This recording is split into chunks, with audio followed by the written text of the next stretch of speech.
लगातार मोदी सरकार में एक ना एक वाक्य ऐसा होता जा रहा है जो कहीं ना कहीं लोकतंत्र को क्षीण करने में कोई कसर नहीं छोड़ रहा है। चाहे वो स्वतंत्र पत्रकारों के खिलाफ कार्यवाही का मामला हो जो निडर होकर अपनी काम करते हैं, फर्जी केसेस हो, देशद्रोह के आरोप हो, या जो पेगासस के माध्यम से पता चला कि किस तरह से आम जनता की, कॉन्स्टिट्यूशनल पोजीशंस पर बैठे लोगों की, निर्वाचित सदस्यों की, जजेस की, उनसे संबंधित लोगों की, चुनाव आयुक्त के लोगों की किस तरह से जासूसी करी जा रही थी, वो एक मामला हो जो कि लोकतंत्र को किसी भी तरह से क्षीण करने में कोई कसर नहीं छोड़ते हैं, या जो वायर एजेंसी के माध्यम से एक रिपोर्ट सामने कल आई जिसमें बताया गया कि कैसे टेक फॉग नामक ऐप से दुष्प्रचार किया जा रहा है, हेट स्पीच फैलाई जा रही है। वो थोड़ी टेक्निकल है और मैं उसको थोड़ा सा सामान्य करके आपके व्यूअर्स के लिए, आपके पाठकों के लिए जरूर बताना चाहूंगी। जो भी अब मैं कोट करूंगी वो वायर न्यूज एजेंसी के रिपोर्ट के माध्यम से कर रही हूं। वायर ने कल एक सनसनीखेज खुलासा किया कि टेक फॉग, टीईके, टेक फॉग नामक एक ऐप है जिससे कि भाजपा की आईटी सेल, उससे संबंधित लोग, भाजपा के नेता, उनका युवा मोर्चा और तमाम भाजपा के शीर्ष नेता मिलकर दुष्प्रचार, झूठ तो फैलाते ही हैं, साथ ही साथ वो लोगों को टारगेट करने का, हेट स्पीच का भी काम करते हैं। और विशेषतः ये हेट स्पीच या तो समुदाय विशेष के खिलाफ होती है या महिलाओं के खिलाफ है। और इसमें सबसे ज्यादा उनके रेडार पर महिला जर्नलिस्ट, महिला पत्रकार आते हैं। तो मैं 2 मिनट तो पहले ये बता दूं कि ये टेक फॉग नामक बला है क्या। टेक फॉग एक ऐप है जिसके माध्यम से बहुत सारे ऑटो सिस्टम जनरेटेड या app generated Twitter handles, Facebook pages, ShareChat accounts, WhatsApp accounts access किए जा सकते हैं। ट्वीट्स के माध्यम से वो ऐसे एकदम से अकाउंट्स वो क्रिएट कर सकते हैं।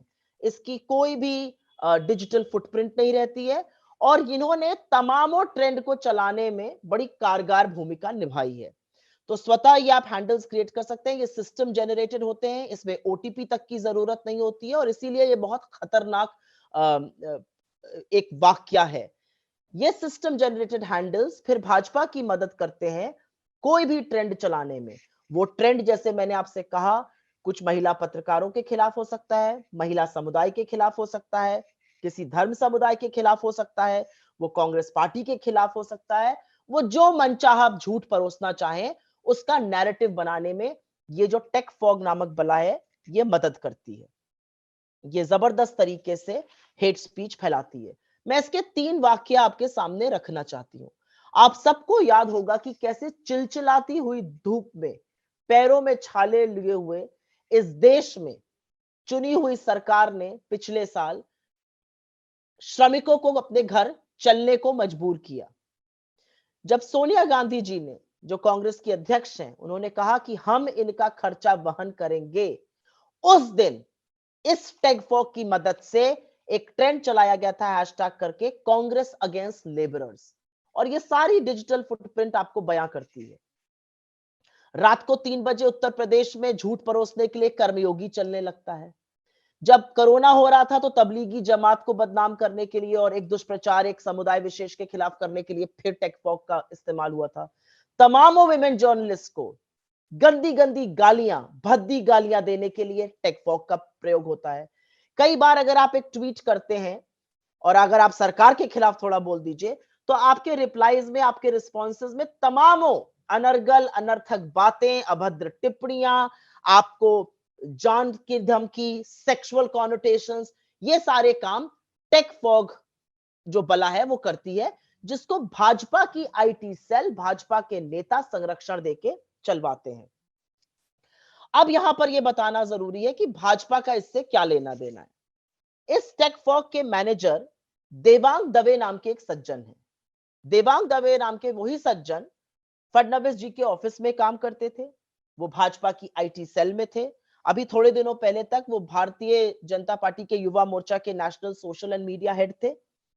वो आई सपोर्ट नरेंद्र मोदी भी चलाते हैं। लेकिन ज्यादा दिक्कत की बात यह है कि चुनाव आयोग ने उनको कुछ वर्क सब कॉन्ट्रैक्ट पर दिया हुआ है। तो एक व्यक्ति जो भाजपा की आईटी सेल में रहकर इस तरह का दुष्प्रचार, इस तरह की नफरत, इस तरह की अश्लीलता, इस तरह की गालियां, इस तरह का नरेंद्र मोदी जी का समर्थक होना करता है, उसको चुनाव आयोग किस तरह से काम दे सकता है, ये अपने आप में एक दूसरा सवाल है। लेकिन देवांग दवे जी का इसमें बहुत ज्यादा टेक फॉग में योगदान है।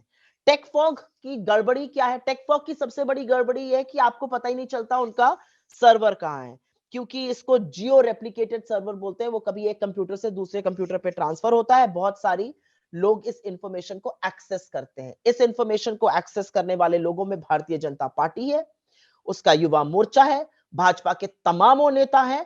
लेकिन सबसे ज्यादा शर्म की बात है कि उसको एक्सेस करने वाले हमारे कुछ मीडिया के चैनल भी हैं, जो रोज शाम को दुकान लगाकर सिर्फ और सिर्फ नफरत परोसते हैं, सिर्फ और सिर्फ दुष्प्रचार करते हैं। उनका नाम लेकर उनको और ख्याति दिलाना मैं सही नहीं समझती हूं, लेकिन वो जानते हैं वो कौन है।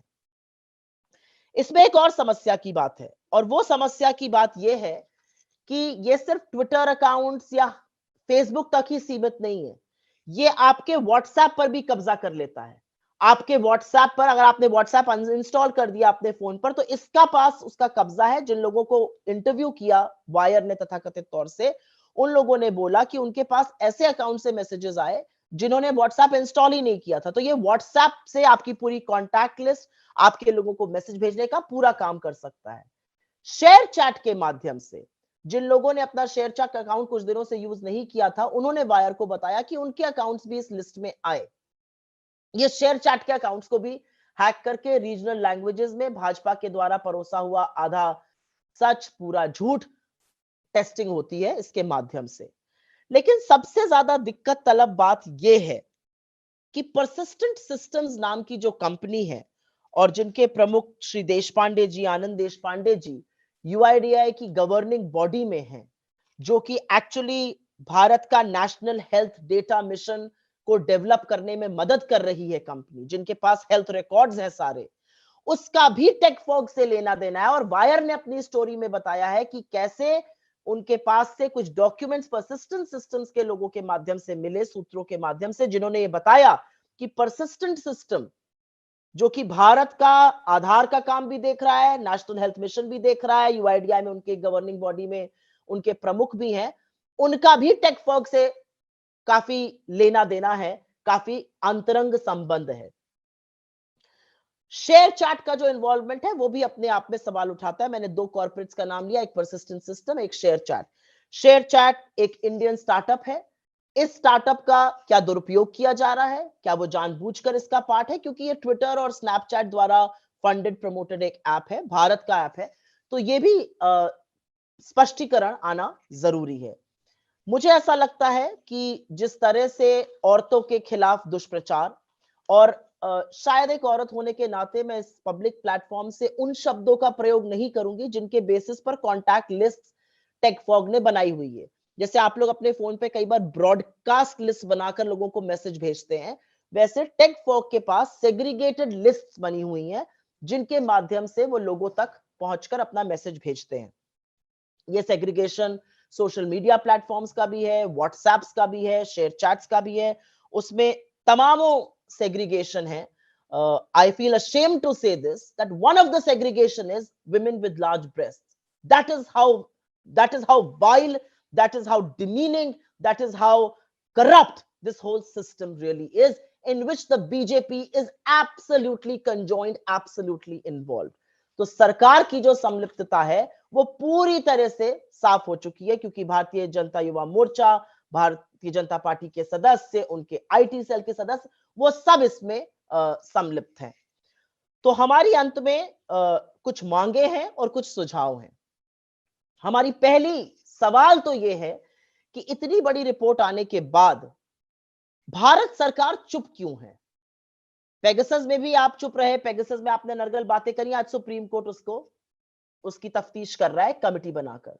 भारत सरकार ने चुप्पी कब तोड़ने का फैसला किया है। भारत सरकार चुप क्यों है? क्योंकि भारत सरकार के आईटी और टेलीकॉम मिनिस्टर मेरी जानकारी के अनुसार कल लखनऊ में थे, बड़ी-बड़ी बातें कहकर चले गए। आज आप क्या कर रहे हैं जब आपके सिटीजंस के खिलाफ ये हो रहा है? तो सच तो यह है कि सरकार बताए कि सरकार क्या एक्शन लेने जा रही है इस पूरे मामले में। हालांकि सरकार की पुलिस संलिप्तता है और मुझे ज्यादा आशा नहीं है कि सरकार कुछ करेगी, लेकिन फिर भी एक चुनी हुई सरकार से हम ये सवाल करते हैं और ये डिमांड करते हैं कि आप तुरंत एक्शन लीजिए इसके खिलाफ। उसके अलावा सुप्रीम कोर्ट, क्योंकि ऑलरेडी पेगासस के मामले को एक जांच समिति के द्वारा तफ्तीश हो रही है, सुप्रीम कोर्ट से हम आग्रह करेंगे कि उच्चतम न्यायालय इसका स्वतः संज्ञान ले और जो भी इसके पीछे है उसको कड़ी से कड़ी सजा मिले, क्योंकि लोकतंत्र के साथ खिलवाड़ करने का लगातार किसी को भी इजाजत नहीं मिल सकती, वो चाहे भारतीय जनता पार्टी, उनके दोरूपल्ली के ट्रोल और उनकी इस तरह के एप्स क्यों ना हो जो टेक्नोलॉजी को भी बाईपास करते हैं। उसके अलावा जो देवांग दवे नामक सज्जन है, उनका स्पष्टीकरण आना जरूर जरूरी है भारतीय जनता पार्टी से। आप सत्ताधीन पार्टी हैं, इस देश की आंतरिक सुरक्षा का मामला, इस देश में महिलाओं की अस्मिता का मामला, इस देश में लोकतंत्र का मामला आपके लिए भी उतना गहन विषय है जितना प्रमुख विपक्ष कांग्रेस पार्टी के लिए है। साथ ही साथ जो दो कॉर्पोरेट्स का मैंने नाम लिया, परसिस्टेंट सिस्टम्स जो आधार भी देख रहा है, नेशनल हेल्थ मिशन भी देख रहा है, जो गवर्निंग बॉडी में आनंद देश पांडे जी हैं, वो क्लैरिफाई करें कि आपकी क्या भूमिका है टेकफॉक के साथ, और शेयर चैट बिल्कुल स्पष्टीकरण दे कि क्या आपके अकाउंट्स का दुरुपयोग किया जा रहा है, क्या आपकी जानकारी के साथ ये हो रहा है, क्योंकि ऐसा होना, चाहे वो व्हाट्सएप हो, चाहे वो शेयर चैट हो, चाहे वो ट्विटर अकाउंट्स हो, चाहे फेसबुक हो, ये कहीं ना कहीं अभिव्यक्ति की आजादी का हनन तो है ही, ये पूरी तरह से भ्रमित करने का, एक जालसाजी का, एक संरचना रचकर दुष्प्रचार करने का सबसे बड़ा माध्यम बनता दिखाई हो रहा है।